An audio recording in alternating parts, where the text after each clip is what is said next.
You're listening to the N2K Space Network.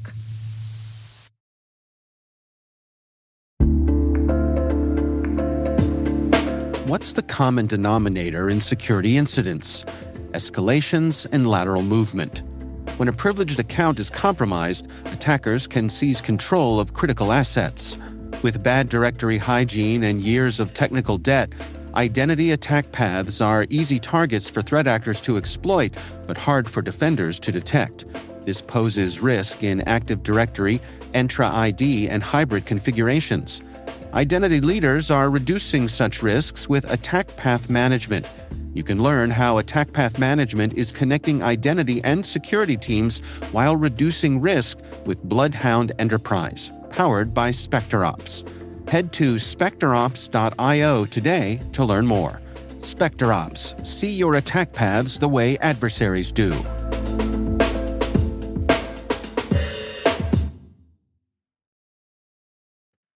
It's daunting starting a career in any industry, but there's something about working in space that is particularly challenging. And that challenge seems even harder when you decide you want to become an astronaut.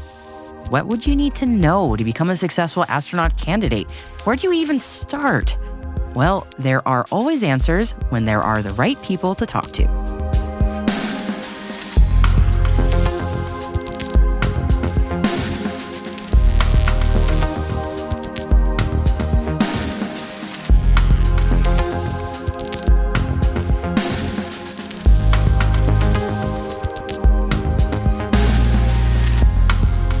Welcome to T-Minus Deep Space from N2K Networks. I'm Maria Varmazes. The Astronaut Scholarship Foundation, also known as ASF, was created in 1984 by 6 Mercury 7 astronauts.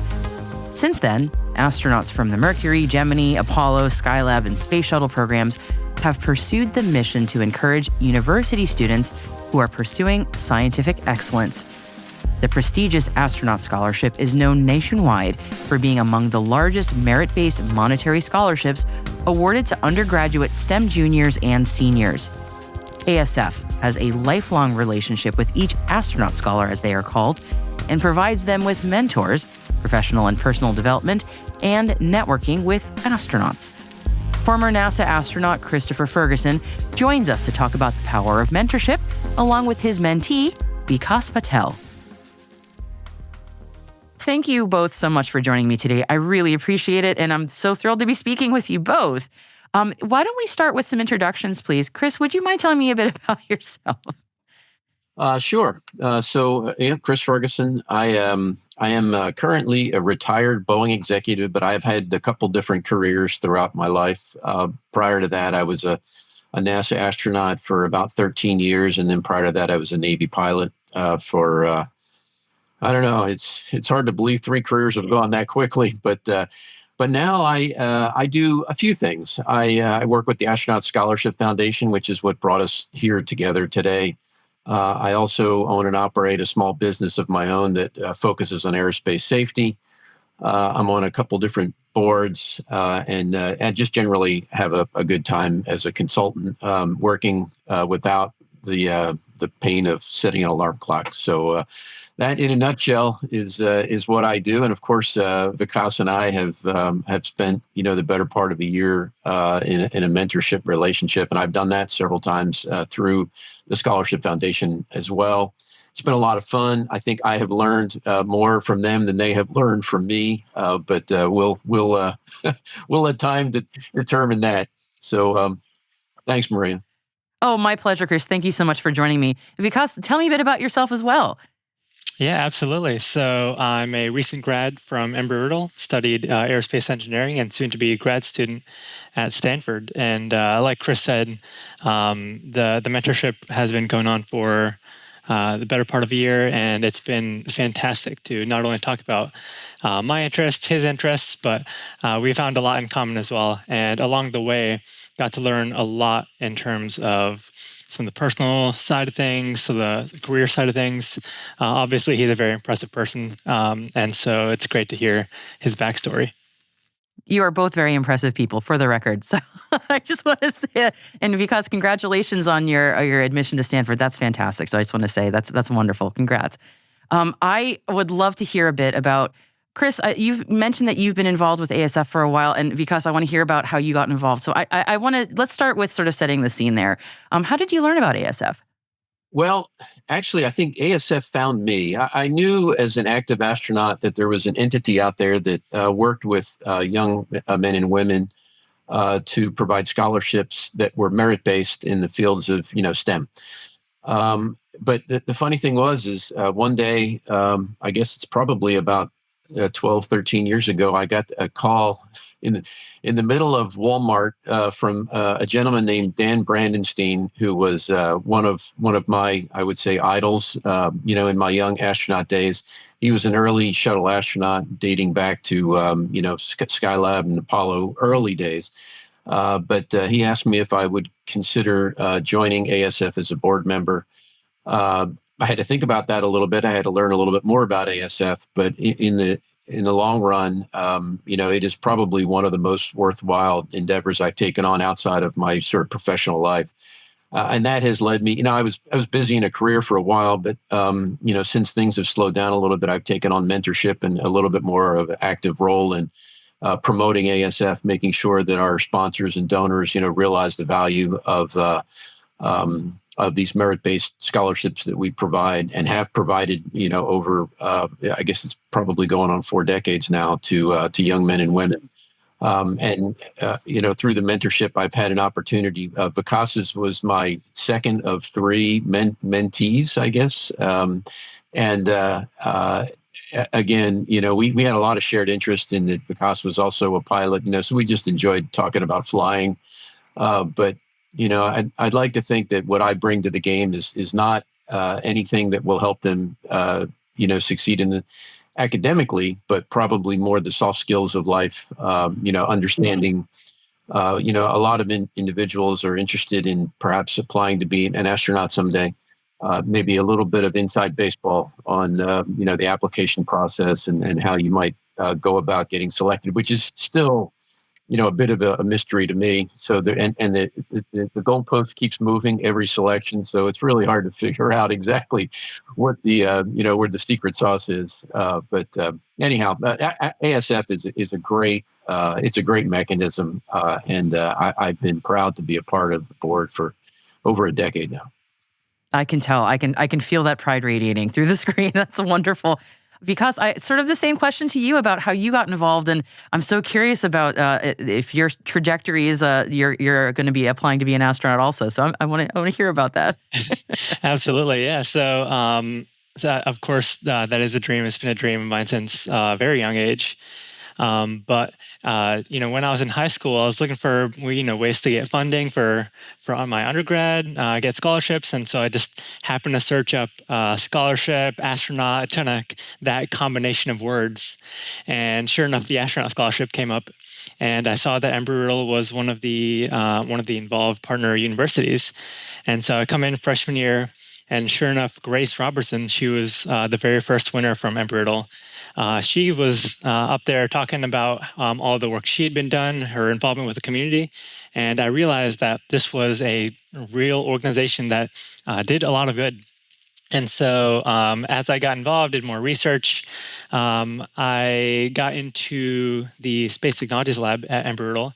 And it turns out that the 2 winners from the Astronaut Scholarship from Embry-Riddle both were lab members of that Space Technologies Lab. And so it was fun to get some insider knowledge. I know Chris talked about insider knowledge in terms of the Astronaut Scholarship and what it took. And I saw that these were some very fantastic people, and I just wanted to be a part of it. Yeah, I would love to hear a bit about Vikas, what sort of this relationship has been like for you. I've never been a mentee or a mentor, so I ask this out of actual genuine curiosity. What is this like? What has the experience been like? Yeah, I mean, going into it, you kind of expect this to be some rigid format where there's a mentor and a mentee, and there's this knowledge transfer. But at the end of the day, it's It's kind of just a communication, a conversation between two people. One person obviously has more experience than the other person, but it's still fun to talk about everyone's differences and ask him questions that I wouldn't be able to ask anyone else in a different scenario. In the workplace, you're kind of more so focused on your work. Sometimes you get around to that mentorship, but this was a relationship that was purely carved out to have these sorts of conversations. And so I got to ask about presentation skills, management, and just a wide range of information that I probably wouldn't have gotten in such a detailed manner elsewhere.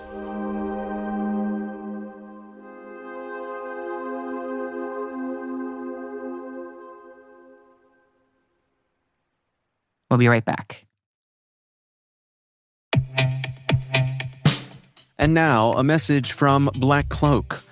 Did you know the easiest way for cyber criminals to bypass your company's defenses is by targeting your executives and their families at home? Black Cloak's award-winning digital executive protection platform secures their personal devices, home networks, and connected lives. Because when executives are compromised at home, your company is at risk. In fact, over 1/3 of new members discover they've already been breached. Protect your executives and their families 24/7, 365 with Black Cloak. Learn more at blackcloak.io.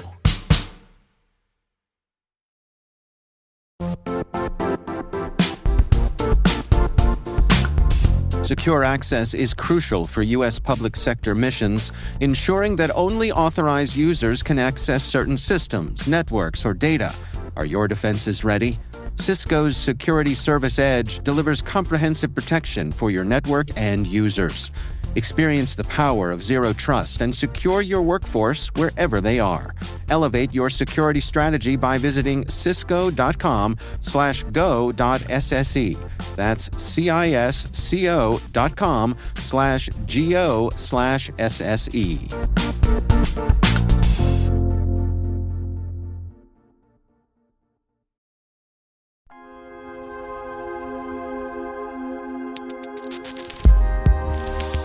Chris, you had also mentioned that you feel like you get a lot back as well. I'd love to hear more about how you feel like you're learning also from the mentor-mentee relationship. Yeah, I had an opportunity to be a facilitator for a panel discussion involving several of our scholars.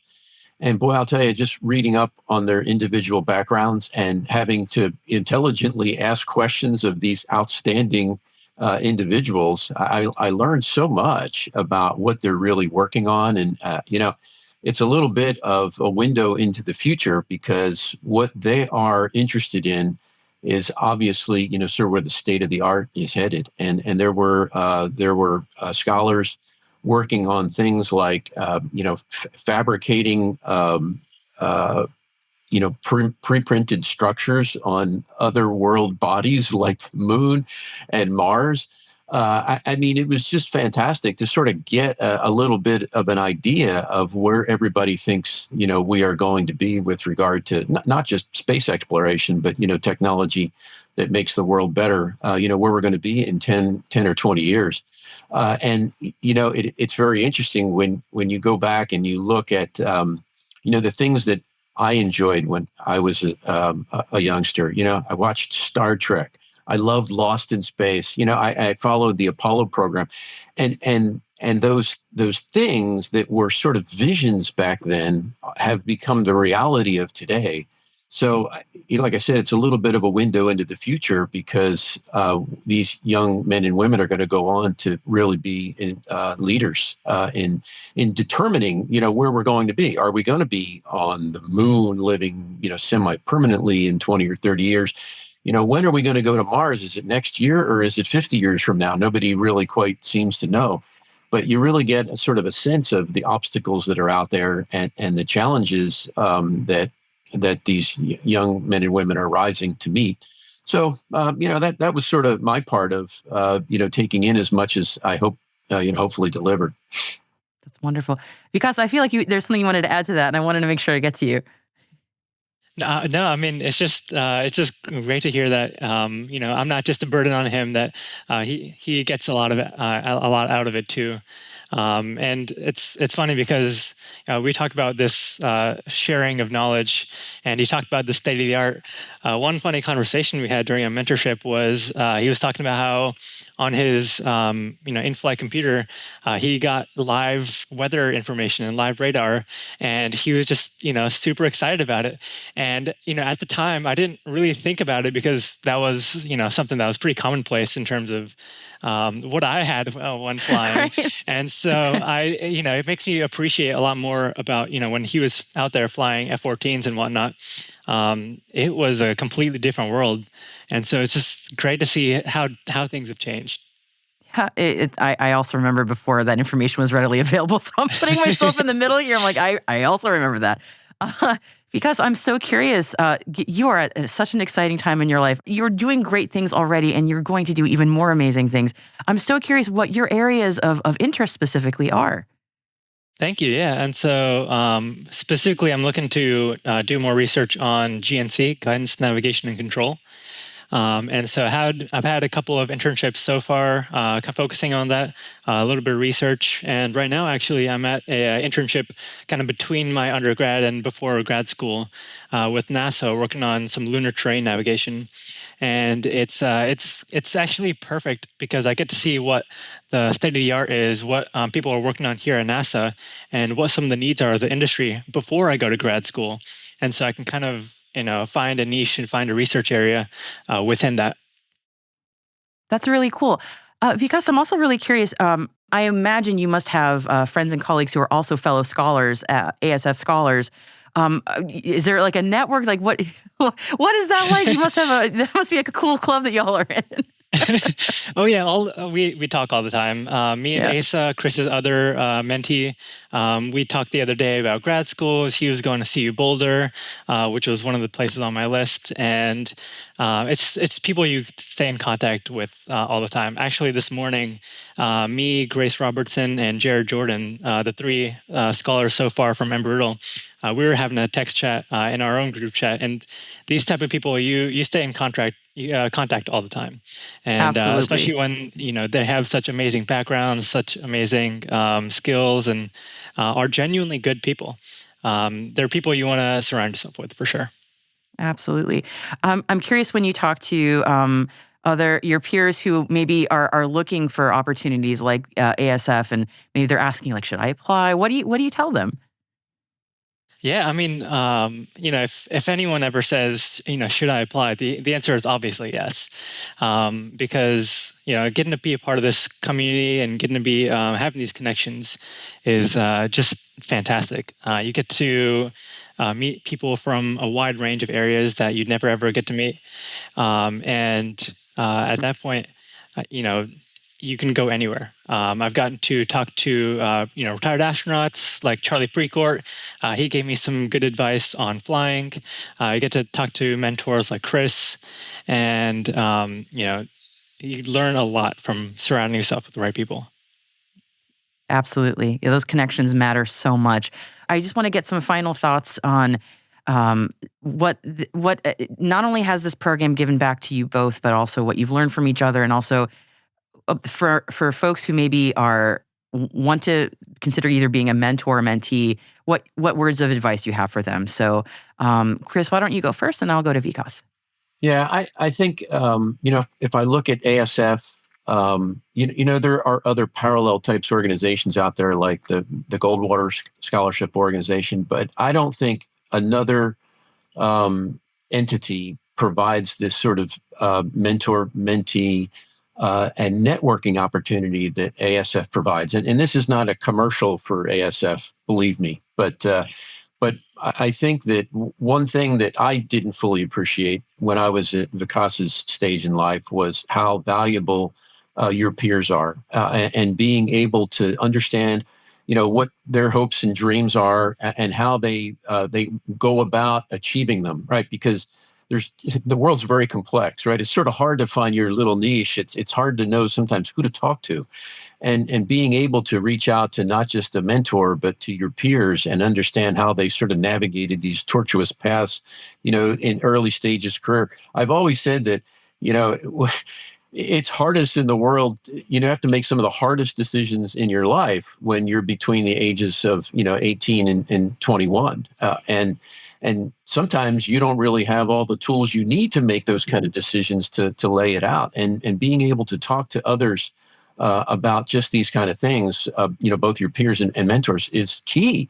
So that is another reason I think that ASF really is a wonderful organization, because it provides not only these peer relationships, but it also keeps the scholars very close after they've gone on to their professional careers. We have some former scholars who are on our board of directors now. So, and they manage to sort of keep everyone in the fold, or at least as many as possible in the fold, to sort of re-nourish the youngsters with the ones that have sort of been there and done that. We've had one of our scholars go to space in the form of Christina Koch. So, it's a very broad base right now. We're proud to have all of them. It's great to see them come back to visit us once again. And it's been great to be a mentor, and I think have a little bit to share with, three of the key folks that have gone on into their careers in life right now. That's wonderful. Vikas? Yeah, and so kind of jumping off of that, one of the things you mentioned was, being in this age, we have to make a lot of large decisions in terms of, any small difference makes a huge impact on where we end up. And so being in that position, you kind of get nervous, like, am I making the right decisions? Am I talking to the right people? Am I getting the right input? And so surrounding yourself with the people like Chris, people like Asa, all of these other scholars and all of these others mentors really puts you in the right field and gives you a little confidence, if nothing else, that no matter where you go, you'll end up doing the right thing.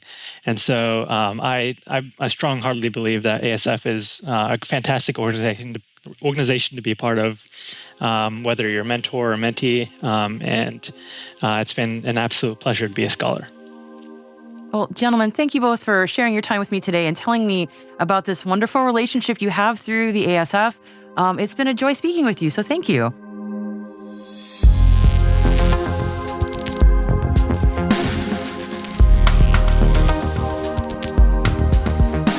That's it for T-Minus Deep Space, brought to you by N2K Cyberwire. We'd love to know what you think of this podcast. You can email us at space@n2k.com or submit the survey in the show notes. Your feedback ensures we deliver the information that keeps you a step ahead in the rapidly changing space industry. N2K senior producer is Alice Carruth. Our producer is Liz Stokes. We're mixed by Elliot Peltzman and Trey Hester, with original music by Elliot Peltzman. Our executive producer is Jennifer Ivan. Peter Kilpie is our publisher. And I am your host, Maria Varmazes. Thanks for listening. We will see you next time.